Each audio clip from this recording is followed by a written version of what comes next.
Breaking news अवां share कयूं पिया। सदर आसिफ अली ज़रदारी पारां ज़ौब में सिक्योरिटी फोर्सेस जे कामयाब ऑपरेशन की वाखाण कई वई। सदर आसिफ ज़रदारी पारां दहशतगर्दन सां झेड़ींदे शहादत माणींदड़ मेजर बाबर ख़ान के भेटा पेश कई है। सदर आसिफ अली ज़रदारी शहीद जी बहादुरी, वतन लाइ ख़िदमतुनि ऐं हुब्बुल वतनी जे जज़्बे की वाखाण कई है। सदर आसिफ अली ज़रदारी पारां पाक फ़ौज पेशेवरानी सलाहियतुनि की भी तारीफ़ कई वई है।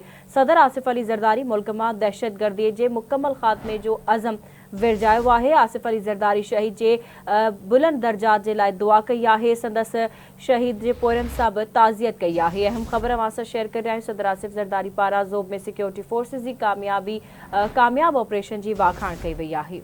सदर आसिफ अली ज़रदारी पारां ज़ौब में सिक्योरिटी फोर्सेस की कामयाब ऑपरेशन की वाखाण कई है। सदर आसिफ ज़रदारी पारां दहशतगर्दन सां झेड़ींदे शहादत माणींदड़ मेजर बाबर ख़ान के भेटा पेश कई वई। सदर आसिफ अली ज़रदारी शहीद की बहादुरी, वतन लाइ ख़िदमतुनि ऐं हुब्बुल वतनी जे जज़्बे की वाखाण कई है। सदर आसिफ ज़रदारी पारां पाक फ़ौज पेशेवरानी सलाहियतुनि की भी तारीफ़ कई वई है। सदर आसिफ अली ज़रदारी मुल्क में दहशतगर्दी के मुकम्मल ख़ात्मे जो आज़म वर्जायो है। आसिफ अली ज़रदारी शहीद के दर्जन की बुलंदी लाइ दुआ ऐं संदसि शहीद के पोरन सां ताज़ियत कई है।